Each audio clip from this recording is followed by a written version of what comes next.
In this video, we'll show you how to properly install the ducting for the Bosch GreenTronic 7000T hybrid electric water heater. All testing must be conducted only by a licensed professional who is approved to work on live 240-volt electrical equipment.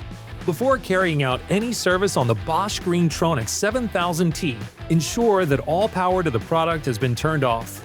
Line up the holes on the top cover with holes on the duct adapter. Make sure the opening of the duct adapter is on the same side as the air filter clip. Use the 6 screws to secure the duct adapter to the top cover. Remove the tape from inner ducting, if there is any.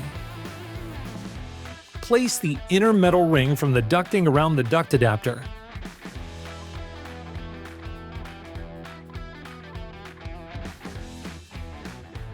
Secure with foil tape.